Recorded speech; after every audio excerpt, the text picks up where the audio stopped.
हाँ जी, अस्सलाम वालेकुम। की हाल है जने हो? ठीक हो? उम्मीद करदा कि सारे ठीक हो सन।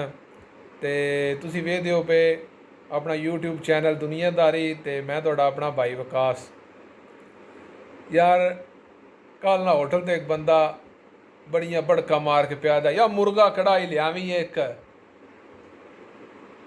ओ ना एक ना आई सो, मैं तकरीबन 7-8 साल पहले ना इंदा वाकया मेरे ना होया ही। सऊदी अरब मैं आई ते मैं जनाब जद्दे तो लोड़ लद्या ते निकल पिया। ਜਿਹੜੇ ਬੰਦੇ ਸਾਊਦੀ ਅਰਬ ਨੂੰ ਜਾਣਦੇ ਨੇ ਉਹ ਤਾਂ ਸਮਝਦੇ ਹੋ ਸਨ। ਮੱਤੇ ਮੁਬਾਰਕ ਤੋਂ ਮੈਂ ਅਗਲੇ ਪਾਸੇ ਲੱਗਾ ਤੇ ਇੱਕ ਟਰਾਲਾ ਮੁਰਗਿਆਂ ਵਾਲਾ ਜਨਾਬ ਅੱਗੇ ਅੱਗੇ ਲਗਾ ਜਾਏ। ਉਹਦੇ 'ਚੋਂ ਨਾ ਇੱਕ ਕਿ ਦੋ ਮੁਰਗੇ ਵਿੱਚੋਂ ਬਾਹਰ ਲੈ ਪਏ ਸੜਕ ਉੱਤੇ। ਹੁਣ ਉਹ ਰੋਡ 'ਤੇ ਬੜਾ ਰਸ਼ ਹੁੰਦਾ। ਹੁਣ ਉਹ ਮੁਰਗਾ ਪਿਆ ਸੜਕ ਦੇ ਵਿੱਚ ਤੇ ਗੱਡੀਆਂ ਦੇ ਉੱਤੋਂ ਦੀਮੀਆਂ ਲੱਗਦੀਆਂ ਨੇ। ਉਸ ਮੁਰਗੇ ਕੋਈ ਇਤਨਾ ਨਹੀਂ ਪਿਆ ਹੁੰਦਾ ਵਾ ਮੈਂ ਉਡਾਰੀ ਮਾਰ ਕੇ ਅਗਾਂ ਪਿਛਾਂ ਹੋ ਜਾਵਾਂ। ਉਹ ਉੱਥੇ ਹੀ ਬੈਠਿਆ ਜਿੱਥੇ ਟਰਾਲੇ ਤੋਂ ਡਿੱਗਿਆ ਨਾ, ਉੱਥੇ ਹੀ ਬੈਠੇ ਆ। ਬੰਦਿਆਂ ਦਾ ਦਿਲ ਵੀ ਕਰਦਾ ਹੀ ਬਾ ਮੈਂ ਨਾ ਸੀ ਨਾ ਹੁਣ ਸਾਈਡ 'ਤੇ ਕਰੀਏ, ਪਰ ਉੱਥੇ ਗੱਡੀ ਖੜਵਾਉਣਾ ਮੁਮਕਿਨ ਨਾ ਹੀ।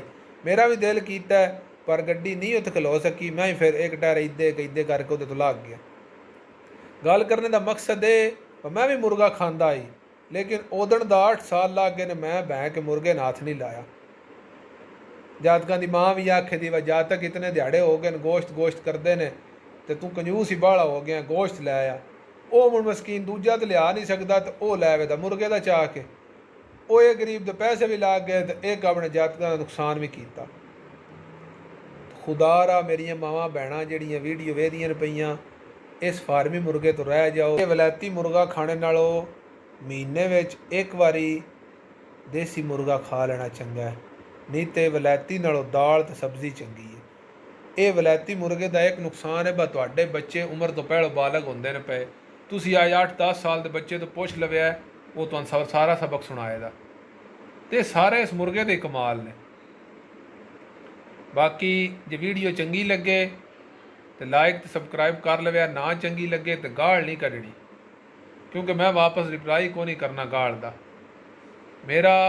ਮੈਂ ਆਪ ਨਹੀਂ ਖਾਂਦਾ ਤੇ ਮੇਰਾ ਫਰਜ਼ ਬਣਦਾ ਹੈ ਕਿ ਤੁਹਾਨੂੰ ਦੱਸਣਾ। ਅੱਗੋਂ ਹਰ ਬੰਦਾ ਅੱਜ ਜ਼ੇਨ ਰੱਖਦਾ ਹੈ, ਹਰ ਬੰਦਾ ਸੋਚ ਰੱਖਦਾ ਹੈ। ਲਵ ਯੂ ਹੋ ਗਿਆ, ਹੱਸਦੇ ਰਹੋ ਤੇ ਵਸਦੇ ਰਹੋ।